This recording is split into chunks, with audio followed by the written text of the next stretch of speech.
வேலூர் கோட்டை மைதானத்தில் நடக்கும் திமுக தேர்தல் பிரச்சார பொதுக்கூட்டத்தில் வேலூர் அரக்கோணம் திமுக வேட்பாளர்களை ஆதரித்து பிரச்சாரம் மேற்கொண்டு வருகிறார். அந்த காட்சிகளை தற்போது பார்க்கலாம். அரக்கோணம் தொகுதி வேட்பாளர்களுக்கு உங்கள் ஆதரவை கேட்டு வந்திருக்கேன். அரக்கோணம் தொகுதியில போட்டியிடுகிற ஜெகத்ரட்சகன் அவர்கள் திராவிட இயக்கத்தினுடைய ஆழ்வார். அரசியல், கல்வி, இலக்கியம், ஆன்மீகம், தொழில்துறைன்னு பன்முக ஆற்றல் கொண்ட ஜெகத்ரட்சகன் அவர்களுக்கு உதயசூரியன் சின்னத்தில் வாக்களித்து கடந்த தேர்தலை விட மிகப்பெரிய வாக்கு வித்தியாசத்தில் வெற்றி பெற வைக்க வேண்டும் என அன்போடு கேட்டுக்கிறேன். அதேபோல் வேலூர் நாடாளுமன்ற தொகுதிக்கு தம்பி கதிரானந்த் போட்டியிடுகிறார். திமுகவின் இடி, மின்னல், மழை என போற்றப்பட்டவங்கள்ல மின்னல் தான் அண்ணன் துரைமுருகன் அவர்கள். திராவிட முன்னேற்ற கழகத்தினுடைய பொதுச் செயலாளரும் மூத்த அமைச்சரும் கடந்த 60 ஆண்டு காலமாக தலைவர் கலைஞருக்கும் தொடர்ந்து எனக்கும் உற்ற துணையாக இருக்கக்கூடிய அருமை அண்ணன் துரைமுருகன் அவர்களின் அருமை மகன்தான் தம்பி கதிரானந்த் அவர்கள். அவர்களுக்கும் உதயசூரியன் சின்னத்தில் வாக்களிக்க வேண்டும். கடந்த தேர்தலில் இவரின் வெற்றியை தடுக்க தேர்தலை தள்ளிக்கூட பார்த்தார்கள். ஆனால் நீங்கள் அவர்களை தள்ளி வெற்றியை தந்தீர்கள். இந்த தேர்தலில் தம்பி கதிரானந்த் அவர்களை மிகப்பெரிய வாக்கு வித்தியாசத்தில் நீங்கள் வெற்றி பெற வைக்க வேண்டும் என கேட்டுக்கொள்கிறேன். நம்முடைய 2 வேட்பாளர்களுக்கும் உதயசூரியன் சின்னத்தில் வாக்களிக்க தயாராகிட்டீங்களா? தயாராகிட்டீங்களா? கொஞ்சம் சத்தமா. நீங்க வாக்களிப்பதோடு மட்டுமல்ல, இந்த ஸ்டாலினின் தூதுவனா உங்கள் பகுதியில் இருக்கக்கூடிய மக்கள் கிட்டையும் உதயசூரியனுக்கு வாக்கு கேட்கணும். கேட்பீங்களா? அப்புறம் என்ன, வெற்றி உறுதியாயிடுச்சு. அந்த தைரியத்தோட வேட்பாளர்கள் உட்காருங்க. இப்ப சீட்டு கிடைச்சிடுச்சு, உட்காருங்க.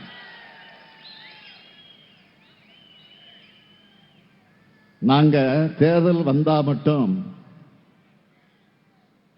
வர்றவங்க இல்ல, எப்போதும் மக்களோட மக்களா இருப்பவங்க.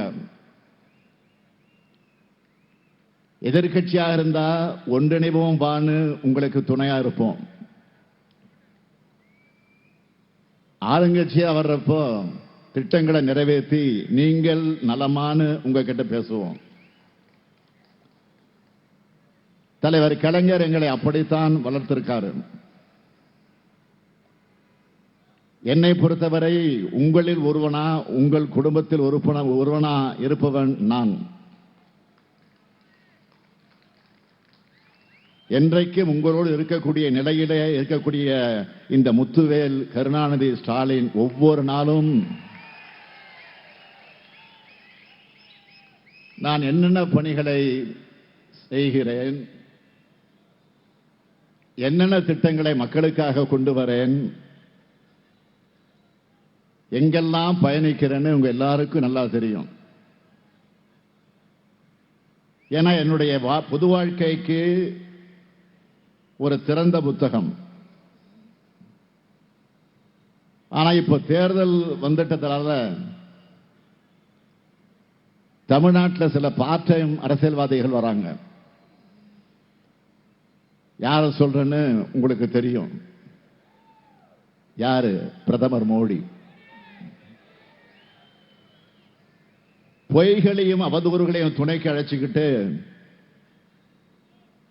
தேர்தல் சீசனுக்கு மட்டும் வருவாரு.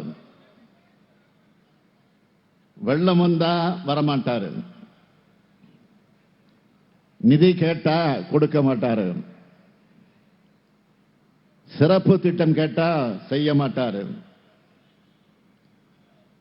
இப்படி மக்களை ஏமாத்தி தமிழ்நாட்டுக்கு எந்த நன்மையும் செஞ்சு தராம துரோகம் செய்யும் பார்ட் டைம் அரசியல்வாதிகளாக இருக்கக்கூடியவர்களை நீங்க புறக்கணிக்கணும்.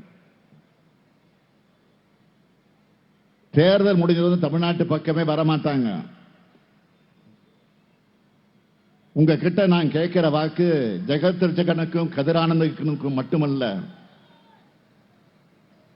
இந்த நாட்டில் சர்வாதிகாரம் தலை தூக்க கூடாது, ஜனநாயகம் கேள்விக்குறியாகிவிடக் கூடாது, சமூக நீதி காற்றில் பறக்கக்கூடாது, மதச்சார்பின்மைக்கு அச்சுறுத்தல் அறவே கூடாது என்பதற்காகத்தான் வாக்கு கேட்டு வந்திருக்கேன். இந்தியா கூட்டணிக்கு நீங்க அளிக்கிற ஒவ்வொருத்தருடைய வாக்கும் தமிழ்நாட்டை மேலும் வெற்றி பாதையில் அழைத்து செல்லும். தமிழ்நாட்டை வெறுக்கிற பிரதமர் மோடிக்கு பதிலாக இந்தியா கூட்டணியின் சார்பில் பிரதமராக போகிறவர் நிச்சயமா இந்திய ஜனநாயகத்து மேல உண்மையான மதிப்பும் இந்திய மக்கள் மேல உண்மையான பாசமும் அரசியல் சட்டத்தை மதிக்கிற பண்பும் ஏன் தமிழ்நாட்டோட வளர்ச்சிக்கு பெருந்துணையாக நிற்பவராக இருப்பார். நம்ம திராவிட மாடல் அரசை பொறுத்தவரை எல்லாருக்கும் எல்லாம், அனைத்து மாவட்டங்களுக்கும் பரவலான சீரான வளர்ச்சி என்ற அடிப்படையில் தான் செயல்பட்டு வருது. நாம் செய்துள்ள சாதனைகள் 10 ஆண்டுகள் அதிமுக அவல ஆட்சியினுடைய இருளை அகற்றி தமிழ்நாட்டுக்கு விடியலை ஏற்படுத்தி இருக்கு. அது மட்டுமல்ல, இன்னைக்கு காலையில நான் ஒரு பெருமை கொள்ளக்கூடிய ஒரு செய்தியை சோசியல் மீடியாங்கிற சமூக வலைதளங்களில் பார்த்தேன். நம்ம திட்டங்கள் இந்தியாவிற்கு மட்டுமல்ல உலகத்திற்கே முன்னோடியாக இருக்கு. இன்னைக்கு கனடா நாட்டில் காலை உணவு திட்டம் கொண்டு வந்திருக்காங்க. இந்த திட்டம் எப்படி உருப்பெற்றது? பெருந்தலைவர் காமராஜர் அவர்கள் மதிய உணவு திட்டம் கொண்டு வர்றதுக்கு காரணமாக ஒரு சம்பவத்தை சொல்லுவாங்க. பெருந்தலைவர் அவர்கள் கார்ல போயிட்டு இருந்தப்போ, முதலமைச்சராக கார்ல போயிட்டு இருந்தப்போ விளையாடிட்டு இருந்த சிறுவர்கள் சிலரை சந்திச்சாராம் வழியில். அங்க காரை நிறுத்தி அவங்களை பக்கத்தில் வர சொல்லி, இன்னைக்கு பள்ளிக்கு போகலையா அப்படின்னு கேட்டிருக்காங்க. அந்த பிள்ளைகள் சொல்லி இருக்காங்க, குடும்பத்தில் உணவுக்கே வழி இல்லாததால எங்க அப்பா அம்மா பள்ளிக்கு அனுப்பல என்று அந்த சிறுவர்கள் சொல்லவும், பள்ளியில மதிய உணவு போட்டா அதுக்காவது குழந்தைகள் படிக்க அனுப்புவாங்கன்னு சிந்திச்ச பெருந்தலைவர் மதிய உணவு திட்டத்தை தொடங்கினார். எனக்கும் அது மாதிரி ஒரு நிகழ்வு நடந்துச்சு. நான் முதலமைச்சரானவுடன் சென்னையில் ஒரு பள்ளியில் நடந்த நிகழ்ச்சிக்கு காலையிலே போயிருந்தேன். ஒரு குழந்தையை பார்த்து, என்னம்மா சாப்பிட்டீங்களான்னு யதார்த்தமா கேட்டேன். அந்த குழந்தை, வீட்டில் அப்பா அம்மா வேலைக்கு போறாங்க, காலையில் டிஃபன் செய்ய மாட்டாங்க, அதனால சாப்பிடலன்னு சொன்னதும் எனக்கு மனசே சரியில்லை. கோட்டைக்கு போனவுடன் அதிகாரிகள் அழைச்சேன், பள்ளி குழந்தைகளுக்கு காலை உணவு திட்டம் கொண்டு வரணும், திட்டத்தை தயார் பண்ணுங்கன்னு சொன்னேன்.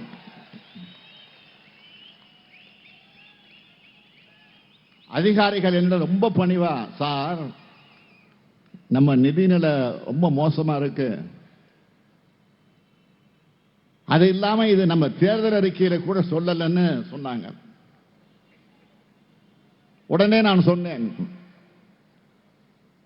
வாக்குறுதி கொடுக்கலனா என்ன, நம்ம எதிர்கால தலைமுறை குழந்தைங்க தான், அவங்க காலையில நல்லா சாப்பிட்டு நல்ல உடல்நலத்தோடு இருந்தாதான் அவங்க படிக்கிறது மனசுல பதியும்.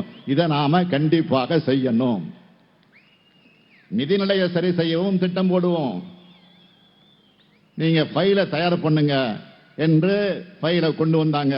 கையெழுத்து போட்ட கைதான் இந்த ஸ்டாலின் கை.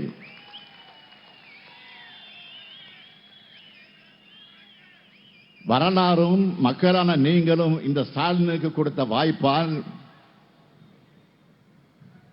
இன்னைக்கு தமிழ்நாடு முழுக்க 16 லட்சம் குழந்தைங்க வயிறார சாப்பிடக்கூடிய காலை உணவு திட்டம் வெற்றிகரமாக செயல்படுது.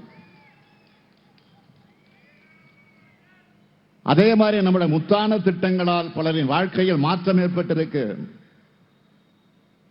ஒரு கடிதம் என்னுடைய அலுவலகத்துக்கு கொஞ்ச நாளைக்கு முன்னாடி வந்துச்சு.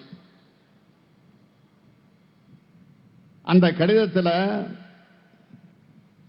தன்னுடைய கணவர் மறைஞ்சு 7 ஆண்டுகள் ஆகுதுன்னும், தன்னுடைய மகன் 3 ஆண்டுகளுக்கு முன்னாடி தனி குடித்தனம் போயிட்டதாகவும் சொல்லிட்டு, என்னுடைய செலவுக்கான பணத்துக்கு என் பையனை எதிர்பார்க்கிற நிலையில இருந்தேன், இப்ப நீங்க 1000 ரூபாய் தர்றதுனால என்னுடைய செலவை நானே பார்த்துக்கிறதோட என் பேர பசங்களுக்கு என் காசிலிருந்து ஏதாச்சும் வாங்கி தரேன், இது போதும் ஐயா எனக்குன்னு சொன்னது மகிழ்ச்சியோடு எழுதியிருந்தாங்க. அந்த அம்மாவோட சுயமரியாதையில தான் கலைஞர் மகளிர் உரிமை தொகையோட வெற்றி இருக்கு. இப்படி தமிழ்நாடு முழுக்க இருக்கக்கூடிய 1,17 லட்சம் மகளிர் இந்த திட்டத்தின் மூலமா வாங்குகிற 1000 ரூபாய். எங்க அண்ணன் ஸ்டாலின் தர தாய் வீட்டு சீர்னு உரிமையோடும் மகிழ்ச்சியோடும் சொல்றாங்க. கலைஞர் மகளிர் உரிமை திட்டம் மாதிரியே மகளிர் பேருந்துல இலவசமா பயணம் செய்ய விடியல் பயண திட்டம். கல்லூரிக்கு செல்லக்கூடிய மாணவிகளுக்கு மாதம் 1000 ரூபாய் வழங்கக்கூடிய புதுமை பெண் திட்டம். மாணவர்களுக்கு 1000 ரூபாய் வழங்க போகக்கூடிய தமிழ் புதல்வன் திட்டம். இளைஞர்களுக்கு வேலைவாய்ப்பு வழங்கும் நான் முதல்வன் திட்டம். நாள்தோறும் பல்வேறு திட்டங்களை நிறைவேற்றி மக்களுக்கான அரசா திமுக ஆட்சி செயல்பட்டு வருது. நம்ம சாதனைகள் மாதிரியே இந்தியா கூட்டணி ஆட்சி ஒன்றியத்தில் அமைஞ்சதும் சாதனைகளாக மாறப்போற வாக்குறுதிகளை தேர்தல் அறிக்கையில சொல்லி இருக்கிறோம். 10 ஆண்டு காலமாக சாமானிய மக்கள் எவ்வளவு கஷ்டப்படுவாங்கன்னு கொஞ்சமும் நினைச்சு பார்க்காம மக்கள் விரோத பாஜக அரசால் தொடர்ந்து உயர்த்தப்பட்ட பெட்ரோல், டீசல், கேஸ் விலை குறைக்கப்படும். சிறுபான்மையின மக்களுக்கு எதிரான சட்டங்கள் ரத்து செய்யப்படும். தொழிலாளர் விரோத சட்டங்கள் மறுசீரமைப்பு செய்யப்படும். ஜிஎஸ்டி சட்டத்தில் சீர்திருத்தம் செய்யப்படும். விவசாயிகள் கூட்டுறவு அமைப்புகளையும் வங்கிகளையும் வாங்கியிருக்கக்கூடிய கடனும் வட்டியும் தள்ளுபடி செய்யப்படும். உழவர்களுடைய வேளாண் விளைபொருட்களுக்கு மொத்த உற்பத்தி செலவுடன் 50 விழுக்காடு என்பதை வலியுறுத்தி குறைந்தபட்ச விலை நிர்ணயம் செய்யப்படும். தேசிய நெடுஞ்சாலைகள் இருக்கக்கூடிய சுங்க சாவடிகள் முற்றிலுமாக அகற்றப்படும். மகாத்மா காந்தி தேசிய ஊரக வேலை உறுதி வாய்ப்பு திட்டம் வேலை நாட்கள் 100 150 நாட்களாகவும் ஊதியம் 400 ரூபாயாகவும் உயர்த்தப்படும். மாணவருடைய கல்வி கடன் முற்றிலுமாக தள்ளுபடி செய்யப்படும். வங்கிகளில் மினிமம் பேலன்ஸ் இல்லாதப்போ விதிக்கப்படக்கூடிய அபராதம் நீக்கப்படும். மூத்த குடிமக்கள், மாற்றுத்திறனாளிகள், 3ஆம் பாலினத்தோர் மற்றும் மாணவர்களுக்கு ரயில்வே துறையில் வழங்கப்பட்டு வந்த கட்டண சலுகை மீண்டும் நடைமுறைக்கு கொண்டு வரப்படும்.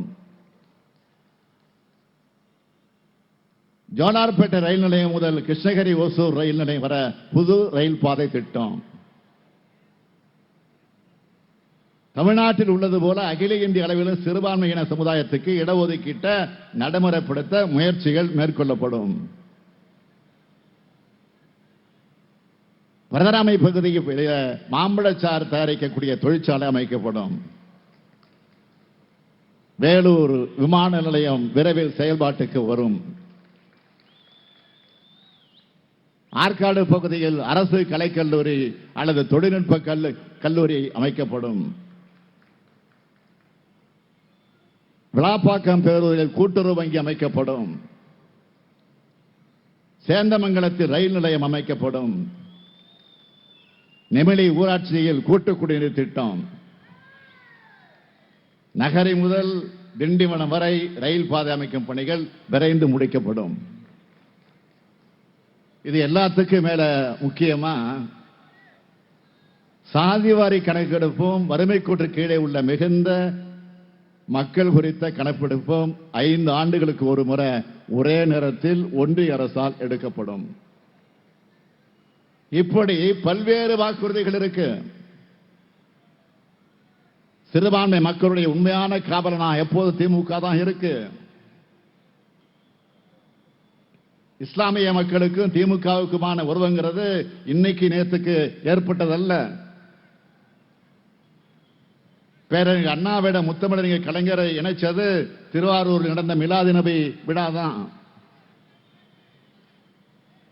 தலைவர் கலைஞருக்கு உற்ற பள்ளி தோழர் ஹசன் அப்துல் காதர் முரசொலிய முதலில் அச்சிட்டு கொடுத்தவர் கருணை ஜமால். கருணை திரைக்கும் கலைஞருடைய வசனங்கள் திரைத்துறை ஆள அடித்தளமிட்டவர் கவிஞர் காமு ஷெரீப். இன்னைக்கும் கழக உடன்பிறப்புகளின் உணர்ச்சிகிதமாக இருக்கக்கூடிய கள்ளக்குடி கொண்ட கருணாநிதி வாழ்கவே என்று பாடலை தந்தவர் நாம் பெரிதும் மதிக்கக்கூடிய நாகூர் அனிவா அவர்கள். முதலா 1967 திமுக ஆட்சி அமைச்ச வரலாற்று சிறப்புமிக்க கூட்டணியில பேரறிஞர் அண்ணாவுக்கு பக்கபலமாக இருந்து திமுக வரலாற்றில் திருப்பு முனை ஏற்படுத்த துணை நின்றவர் கண்ணியத்திற்குரிய காகிதம் இல்லத்தவர்கள். அந்த உறவின் அடையாளமாகத்தான் சிறுபான்மையின மக்களின் முன்னேற்றத்திற்காக ஆட்சிக்கு வரும்போதெல்லாம் திட்டங்களை அறிவித்து செயல்படுத்துகிறோம். பிற்படுத்தப்பட்டோர் பட்டியலில் சிறுபான்மை மக்களுக்கு 3.5% உள்ஒதுக்கீடு. சிறுபான்மையினர் நல ஆணையம், தமிழ்நாடு சிறுபான்மையினர் பொருளாதார மேம்பாட்டுக் கழகம், உருது அகாடமி, தமிழ்நாடு வக்வாரிய நிர்வாக செலவுக்காக தமிழ்நாடு அரசின் சார்பில் நிதி, ஹஜ் மானியம் அதிகரிப்பு, நபிகள் நாயகம் பிறந்த நாள் அரசு விடுமுறையாக அறிவிப்பு, சிறுபான்மையினர் நல இயக்கம், சிறுபான்மையினர் ஆணைய சட்டம்னு இப்படி கலைஞர் வகுத்து தந்த பாதையில் நம்ம திராவிட மாடல் அரசு சிறுபான்மை சமூக பிரதிநிதிகள் கலந்துகிட்ட கூட்டத்தை நடத்தணும். அதில் அவங்களுடைய கோரிக்கைகளை நிறைவேற்றி அறிவிப்புகளை நான் அப்பவே வெளியிட்டேன். பள்ளிவாசல்கள் மற்றும் தர்காக்கள் மேம்பாட்டுக்கான மானிய தொகை 10 கோடியாக உயர்த்தப்பட்டிருக்கு. சொத்துக்கள் சர்வே செய்வதற்காக 2 கோடி ரூபாய் அரசு நிதி. கல்லறை தோட்டம் மற்றும் கபரிஸ்தான்களுக்கு புதிதாக சுற்றுச்சுவர் மற்றும் பாதை அமைக்க நிதி. தமிழ்நாடு சிறுபான்மையினர் பொருளாதார மேம்பாட்டுக் கழகம் மூலம் 9217 சிறுபான்மையின மக்களுக்கு 62 கோடி ரூபாய் கடன். அதுல முக்கியமா சொல்லணும்னா, மெட்ரிக் கல்விக்கு முந்தைய கல்வி உதவி தொகையை ஒன்றிய அரசு நிறுத்தி இருந்துச்சு. அதை வழங்கணும்னு 2022ஆம் ஆண்டு டிசம்பர் மாதம் நான் பிரதமர் மோடிக்கு கடிதம் எழுதினேன். வழக்கம் போல தமிழ்நாட்டிலிருந்து வந்த கடிதம் என்ற காரணத்தால் அவர் அதை கவனிக்கல. அதனால அந்த கூட்டத்திலே நான் அறிவித்தேன், நிறுத்தப்பட்டிருந்த அந்த கல்வி உதவி தொகையை இனிமே தமிழ்நாடு அரசே வழங்கும் என்று அறிவித்தேன். அந்த உதவித்தொகை தமிழ்நாடு அரசு உதவியோடு வக்ஃப் மூலமாக முஸ்லிம் மாணவர்களுக்கு வழங்கப்படுது. அதேபோல் சிறுபான்மையினர் கல்வி நிறுவனங்களுக்கு வாழ்நாள் அங்கீகாரம் வழங்கப்பட வேண்டும் என்ற நீண்ட நாள் கோரிக்கை ஏற்று மாநில அரசால் கல்வி நிறுவனங்களுக்கு நிதி வழங்கப்படுகிறது. இப்படி எண்ணற்ற சாதனைகளை சிறுபான்மையினர் மக்களுக்கு செய்து கொடுத்த, செய்து கொடுக்கும், செய்ய போகும் அரசு தான் நம்முடைய திராவிட மாடல் அரசு. அதிமுக ஆட்சி அதிகாரத்தில் இருந்தப்போ சிறுபான்மையுடைய மக்களுடைய முதுகலை குத்துனார் பழனிசாமி. இப்ப பாஜகவோட கள்ள கூட்டணி வச்சுக்கிட்டு புதுசா சிறுபான்மையினர் மேல அக்கறை வந்தது மாதிரி நடிக்க ஆரம்பிச்சிருக்கிறார். சிறுபான்மையினருக்கு எதிரான குடியுரிமை திருத்த சட்டத்தை அமல்படுத்துறோம்னு மோடியும் அமித்ஷாவும் சமீபத்தில் சொல்லியிருக்காங்க. இந்த சட்டம் 2019 மாநிலங்களவையில் அதிமுகவும் பாமகவும் ஆதரிச்சு ஓட்டு போட்ட காரணத்தால் தான் இன்னைக்கு ஒட்டுமொத்த இந்தியாவுக்கே வந்திருக்கு. எவ்வளவு பெரிய துரோகத்தை சிறுபான்மை மக்களுக்கு பண்ணிட்டு இப்போ அந்த சட்டத்தை நாங்க எதிர்க்கிறோம் சொல்றது பசப்பு நாடகம் இல்லையா? கடந்த 5 ஆண்டுகள்ல நம்ம எம்பிக்கள் என்ன செஞ்சாங்கன்னு கேட்கிறாங்க. ஒன்றிய அரசு மக்களோட சட்டங்களை கொண்டு வந்தப்போ நாடாளுமன்றத்திற்கு உள்ளேயும் வெளியேயும் எவ்வளவு போராட்டம் நடத்தணும். உதாரணத்துக்கு இந்த சிஏஏ சட்டம் வந்தப்போ திமுகவும் தோழமை கட்சிகளும் தான் உறுதியா நாடாளுமன்றத்தில் குரல் கொடுத்து எதிர்த்து வாக்களிச்சது. பழனிசாமி என்ன செஞ்சாரு? நாடாளுமன்றத்தை குடியுரிமை சட்டத்தை ஆதரிச்சது மட்டுமல்ல, அதுல எந்த முஸ்லீம் பாதிக்கப்படுறாருன்னு அட்டார்னி ஜெனரல் மாதிரி லா பாயிண்ட் எல்லாம் பேசினாரு. அது மட்டுமல்ல, இந்த சட்டத்தை எதிர்த்து அமைதியா போராடின மக்கள் மேல பெண்கள் குழந்தைகள் கூட பார்க்காம லத்தி சார்ஜ் பண்ணாங்க. இந்த சட்டத்தை எதிர்த்து சென்னையில போராடின என் மேலையும் மரியாதைக்குரிய சிதம்பரம் அவர்கள் மேலையும் சகோதரர் திருமாவளவன் அவர்கள் மேலையும் சகோதரர் ஜவஹர்லால் அவர்கள் மீதும் தம்பி உதயநிதி உள்ளிட்ட 8000 பேர் மேல ஒரே நேரத்தில் எஃப்ஐஆர் போட்டு மோடிக்கும் அமித்ஷாவுக்கும் தன்னுடைய விசுவாசத்தை வெளிக்காட்டினார் பழனிசாமி. ஆனா இதுக்கெல்லாம் பயப்படாம சிஏஏக்கு எதிராக கையெழுத்து இயக்கத்தை மக்கள் இயக்கமாக நடத்தி 2 கோடி பேர்கிட்ட கையெழுத்து வாங்கி குடியரசுத் தலைவருக்கு அனுப்பணும். அது மட்டுமா, நாம் ஆட்சிக்கு வந்தவுடன் சிஏ சட்டத்தை ரத்து செய்யணும்னு சட்டமன்றத்தில் தீர்மானம் போட்டோம். அப்ப அதிமுக என்ன நிலைப்பாடு? ஒட்டுமொத்த அதிமுக எம்எல்ஏக்களோடு அவையை விட்டே ஓடிட்டாரு பழனிசாமி. நம்மளை பொறுத்த வரைக்கும் இந்தியா கூட்டணி ஆட்சி அமைஞ்சதும் குடியுரிமை திருத்த சட்டம் ரத்து செய்யப்படும் தேர்தல் அறிக்கையில வாக்குறுதி கொடுத்திருக்கிறோம். இதே மாதிரி ஒரு நாடாளுமன்ற தேர்தலில் வாக்குறுதி கொடுத்து புடா சட்டத்தை ரத்து பண்ணோம்.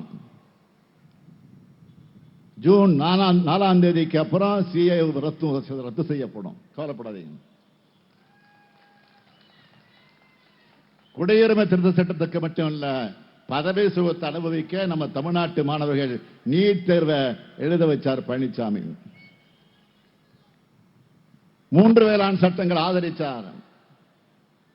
எந்த விவசாயி பாதிக்கப்படுறார்? நான் விவாதம் நடத்த தயாராக இருக்கேன்னு உழவர்களை பார்த்து துயரத்தை பார்த்து ரசிச்சுக்கிட்டு பச்சை துண்டு போட்ட பச்சை துரோகை செஞ்சார் பழனிசாமி.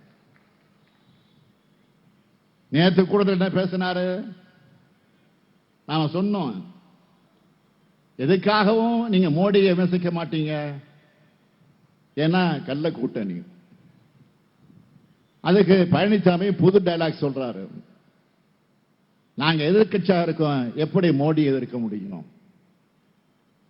ஆளுங்கட்சியா இருந்தா எதிர்ப்பேன்னு வியாக்கானம் பேசுகிறார். மக்கள் விரோத சட்டங்கள் எல்லாம் கொண்டு வந்தப்போ இந்த புலிப்பாண்டி எலிப்பாண்டியா மாறி பாஜகவுக்கு காலில் போய் விழுந்து கிடந்தாங்களா? இத்தனையும் செஞ்சுட்டு இந்த கரகாட்டக்காரனும் படம் பார்த்திருப்பீங்க, ஃபேமஸான படம் கரகாட்டக்காரன். அந்த படத்துல கவுண்டமணி காமெடி வரும், நாதஸ் திருந்திட்டான். அதே மாதிரி இப்ப மாற்றி பேசிக்கிட்டு வாக்கு கட்டுக்கிட்டு இருக்காரு. சொரணையும் சுயமரியாதையும் இல்லாத பழனிசாமி மாதிரி இல்லாம எதிர்கட்சியா இருந்தாலும் ஆளுங்கட்சியா இருந்தாலும் எந்த நிலைமையிலும் மக்கள் விரோத பாஜக அரசை திமுக உறுதியோடு எதிர்க்கும். தமிழ்நாட்டு உரிமைகளுக்காக குரல் கொடுக்கும். அதிமுக அடிமை கூட்ட மாதிரி பாஜகவை எதிர்க்க வக்கில்ல. அதுக்கு எதிர்கட்சி ஆளுங்கட்சின்னு சாக்கு போக்கு சொல்லிக்கிட்டு இருக்க மாட்டோம். எதிர்கட்சியா இருந்தப்போ தமிழ்நாட்டு உரிமைக்காக போராடணும். இப்ப ஆளுங்கட்சியா இருக்கும் போது ஆளுநரின் அத்துமீறல், தமிழ்நாட்டுக்கான நிதின்னு எல்லா பிரச்சனைகளையும் உச்ச நீதிமன்றம் வரை போய் பாஜக அரசுக்கு எதிராக வாதாடி நாம உரிமைகளை நிலைநாட்டுகிறோம். மோடி பிரதமரானதும் 10 ஆண்டுகளாக என்ன செஞ்சாரு? மாநிலங்களே இல்லாமல் ஆக்க நினைக்கிறார். குஜராத் முதலமைச்சராக இருந்தவருக்கு இப்ப மற்ற முதலமைச்சராக பார்த்தாலே கசக்குது. மாநில உரிமைகளை பறிக்கிறாரு, மாநிலங்களுக்கு வர நிதியை தடுக்கிறாரு. தமிழ்நாட்டுக்கு ஒரு சிறப்பு திட்டம் கூட தர மறுக்கிறாரு. மாநில மொழிகளை புறக்கணிக்கிறாரு. எதை சரியா பண்றாரு தெரியுமா? விளம்பரத்துக்காக ஊருக்கு தகுந்த உடைய கரெக்டா அணிஞ்சிட்டு போறாரு. ட்ரெஸ் எந்தெந்த ஊருக்கு போறாரோ அந்த ஊருக்கு தகுந்த மாதிரி ட்ரெஸ் மட்டும் போட்டுட்டு போயிடுறாரு. ஆனா அந்த ஊரையும் ஊர் மக்களையும் அவங்க மொழியையும் பண்பாட்டையும் மதிக்கிறாரா? இல்லையே. சமஸ்கிருதத்துக்கு நிதியை அள்ளி கொடுத்து விட்டு அன்னை தமிழுக்கு கிள்ளி கூட தரமாட்டேங்கிறாரு. கூட்டாட்சின்னு சொல்லுவாரு, ஆனா காட்டாட்சி நடத்த அத்தனை வேலையும் பார்ப்பாரு. அதனால்தான் அவரால் மக்கள் கிட்ட தன்னோட ஆட்சி சாதனைகளை சொல்லி வாக்கு கேட்க முடியல. உடனே என்ன பண்றாரு? பழைய சம்பவங்களை பற்றி பொய்யான கதைகளை சொல்லி அதன் மூலமாக மக்களை குழப்பி ஏமாத்தி தேர்தல் ஆதாயம் அடையலாமா முடியுமா அப்படின்னு முயற்சி பண்றாரு. அதுக்கு தான் இப்ப கச்சத்தீவு பிரச்சனை பத்தி பேசுறாரு. இந்திய அரசு கச்சத்தீவை இலங்கைக்கு கொடுத்ததை பத்தி இப்ப பாஜக பேச ஆரம்பிச்சிருக்கிறாங்க. ஆனா நடக்கிறது என்ன? இது அவங்களுக்கு எதிராகவே திரும்பிடுச்சு. தேன்கூட்ல கைய வச்சாப்புல இப்ப பாஜக மாட்டிக்கிட்டு தவிக்கிறாங்க. 2014 ஆட்சிக்கு வந்த பாஜக உச்ச நீதிமன்றத்தில் என்ன சொல்லுச்சு? கச்சத்தீவை மீண்டும் வேணும்னா இலங்கை அரசோடு போர்ல தான் ஈடுபடணும்னு உச்ச நீதிமன்றத்தில் சொன்னாங்க. இந்த 10 ஆண்டு காலத்தில் பிரதமர் மோடி எத்தனை முறை இலங்கைக்கு பயணம் செஞ்சார்? அப்போதெல்லாம் ஒரு முறையாவது கச்சத்தீவை திரும்ப கேட்டிருக்காரா? இலங்கை அதிபரை சந்திச்ச போதெல்லாம் கச்சத்தீவு இந்தியாவுக்கு தான் சொந்தம்னு சொல்லி இருக்காரா? அப்பவெல்லாம் கச்சத்தீவு மோடியோட ஞாபகத்துக்கு வரல. நேரு காலத்தில் நடந்தது. இந்திரா காலத்துல நடந்தது எல்லாம் ஞாபகம் இருக்கக்கூடிய மோடிக்கு 2 ஆண்டுகளுக்கு முன்ன நடந்த ஒரு நிகழ்ச்சி ஞாபகம் இருக்கா? மாண்புமிகு மோடி அவர்களே, கடந்த 2022ஆம் ஆண்டு மே மாதம் 26ஆம் நாள் சென்னைக்கு வந்து நேரு உள் விளையாட்டரங்கத்தில் ஒரு நிகழ்ச்சியில கலந்துக்கிட்டீங்க. அந்த நிகழ்ச்சியில ஜிஎஸ்டி நிலுவைத் தொகையை தரணும், நீட்டுக்கு விலக்கு அளிக்கணும்னு சில கோரிக்கைகளை நான் வச்சேன். அந்த கோரிக்கைகளை முதல் கோரிக்கையா நான் வச்சது கச்சைத்தீவை மீட்டெடுக்கணும், மீனவருடைய பாரம்பரிய உரிமைகளை நிலைநாட்ட வேண்டும் என கோரிக்கை வச்சேன். ஞாபகம் இருக்கா? அந்த கோரிக்கை முழுமையாக இதுவரை படிச்சு பார்த்தீங்களா? எத்தனை கதைகள், எத்தனை நாடகங்கள். நாம கேட்க விரும்புவது, முதல்ல ஆர்டிஐ விண்ணப்பம் போட்ட 4 வேலை நாட்கள்ல எவ்வளவு முக்கியத்துவம் வாய்ந்த விவகாரம் பற்றி எப்படி தகவல் வருது? இரண்டாவது, இப்ப வெளியுறவுத்துறை அமைச்சராக இருக்கக்கூடிய திரு ஜெய்சங்கர் அவர்கள் 2015 வெளியுறவுத்துறை அமைச்சர் செயலாளராக இருந்தப்போ கொடுத்த தகவல்ல கச்சத்தீவு இந்தியாவோட பகுதியா எப்பவுமே இருந்ததில்லைன்னு தகவல் கொடுத்தாரு. இப்ப தேர்தல் வருதுன்னு தங்கள் விருப்பத்துக்கு ஏற்ற மாதிரி தகவலை மாத்தி கொடுக்கிறாரு. இந்த அந்தர்பல்டி ஏன்? மூணாவது, கடந்த பல ஆண்டுகளா கச்சத்தீவு பற்றி நாடாளுமன்றத்தில் கேள்வி எழுப்பினப்பெல்லாம் அதுக்கு உரிய பதில் சொல்லல. எத்தனையோ பேர் ஆர்டிஐ விண்ணப்பம் போட்டப்பவும் தெளிவான தகவலை கொடுக்கல. உச்சநீதிமன்ற விசாரணை இருக்குன்னு பதில் சொல்லாம இருந்த பாஜக அரசு ஆர்டிஐ மூலம் எப்படி தவறான தகவல் தந்தாங்க? பாஜகவை சார்ந்த ஒரு தனிநபருக்கு எப்படி வெளியுறவுத்துறை நாட்டினுடைய பாதுகாப்பு தொடர்பான ஆவணங்களை கொடுத்திருக்காங்க? நான்காவது, கச்சத்தீவுக்காக இப்போ திடீர் கண்ணீர் வடிக்கக்கூடிய பிரதமர் மோடி கடந்த 10 ஆண்டுகள்ல வரலாறிலே இல்லாத அளவுக்கு மீனவர்கள் கைது, துப்பாக்கி சூடு நடந்தத ஒரு கண்டிப்பு இலங்கைக்கு செய்தாரா? ஏன் செய்யல? அஞ்சாவது, இப்போ நேற்று ஒரு செய்தி வந்துச்சு, சீனா பத்தி அதுக்கு மோடி வாய் திறந்தாரா? அருணாச்சல பிரதேசத்தோட பல பகுதிகளுக்கு சீனா சொந்தம் கொண்டாடுது. 30க்கு மேற்பட்ட இடங்களுக்கு சீன மொழியில பெயர்களை வெளியிட்டு இருக்க. அதுக்கு என்ன சொல்ல போறீங்க? இலங்கையை கண்டிக்கவும் துணிச்சல் இல்ல, சீனாவை எதிர்க்கவும் துணிச்சல் இல்ல. இந்த லட்சணத்தில் நீங்க கச்சத்தீவை பத்தி பேசலாமா? பிரதமர் மோடி அவர்களே, நீங்கள் போடுகிற நாடகமெல்லாம் இன்னும் கொஞ்ச நாட்களுக்குள் தான் என்பதை எச்சரிக்கையாக உங்களுக்கு சொல்ல விரும்புகிறேன். கடந்த 5 ஆண்டுகள்ல இடி, ஐடி, சிபிஐன்னு ஒன்றிய அரசோட அமைப்புகளோட பாஜகவோட கைப்பாவையாக மாத்தி அவங்க ரைடுக்கு அனுப்புறது, அப்புறம் பாஜகவுக்கு நிதியா தேர்தல் பத்திரங்களை வாங்குறதுன்னு 8000 கோடி ரூபாய்க்கு மேல் வசூல் பண்ணி இருக்காங்க. வரலாற்றிலே இப்படி ஒரு வசூல் நடந்ததில்லை. இந்த ஊழல் வெளிவந்ததால பிரதமர் மோடியோட முகத்தில் தோல்வியம் அப்பட்டமா தெரியுது. தேர்தல் நெருங்க தோல்வி பயத்தில் செய்யக்கூடாததையெல்லாம் செய்கிறார்.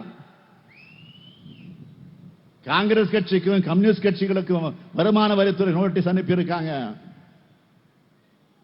சமவாய்ப்போட தேர்தல் நடந்தா பாஜக ஆட்சிக்கு சாவுமணி அடிப்பது உறுதினு தெரிந்த காரணத்தினால்தான் எல்லா பக்கத்திலிருந்தும் இப்படி அநியாயம் மேல் அநியாயங்களை பண்ணிக்கிட்டு இருக்காங்க.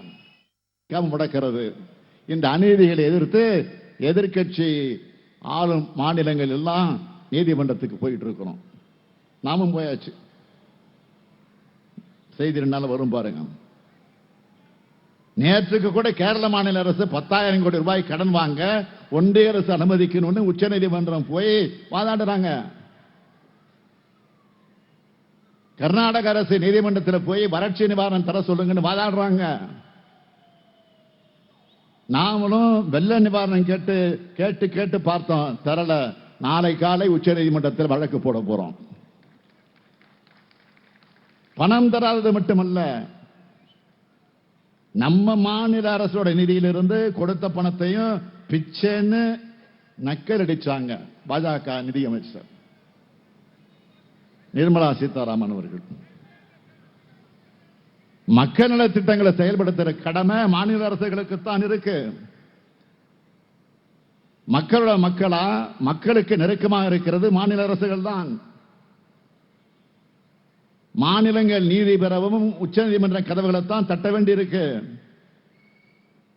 நிதி பெறவும் உச்ச நீதிமன்ற கதவுகளைத்தான் தட்ட வேண்டியிருக்கு. இதுக்கு எதுக்கு பிரதமர் பதவியில் மோடி உட்கார்ந்து இருக்கணும் என்பதுதான் என்னுடைய கேள்வி. இந்த நிலைமை மாறணும்.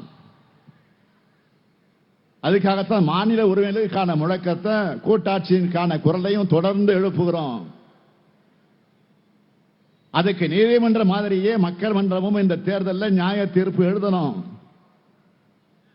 தமிழுக்கும் தமிழினத்துக்கும் தமிழ்நாட்டுக்கும் விரோதமான கட்சி பாஜக. பாஜகவுக்கு அளிக்கிற வாக்கு தமிழ்நாட்டின் வளர்ச்சிக்கு வைக்கக்கூடிய வேட்டுங்கிறத மறந்துடாதீங்க. தமிழ்நாட்டை வஞ்சித்த பாஜக, தமிழ்நாட்டை பாழ்படுத்தி அதிமுக, ரெண்டையும் ஒரு சேர வீழ்த்துங்க. அரக்கோணம் நாடாளுமன்ற தொகுதிக்கு திராவிட முன்னேற்ற கழகத்தினுடைய வேட்பாளர் ஜெகத் ரட்சகன் அவர்களுக்கும்,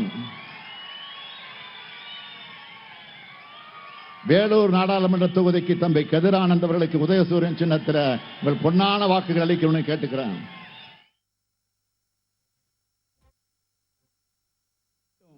தமிழ்நாட்டை காக்கட்டும், நம்முடைய எதிர்கால தலைமுறையை காக்கட்டும், பாசிசத்தை வீழ்த்த இந்தியாவை காக்க உங்கள் ஸ்டாலின் அழைக்கிறேன். 40 நமது, நாடும் நமது.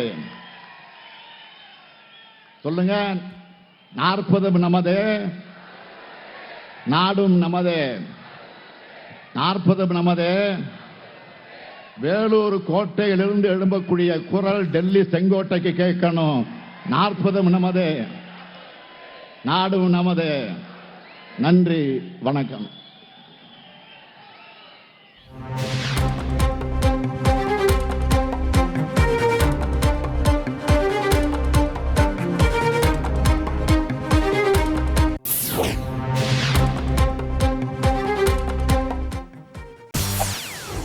செய்திகளை உடனுக்குடன் தெரிந்து கொள்ள உடனே சப்ஸ்கிரைப் பண்ணுங்க.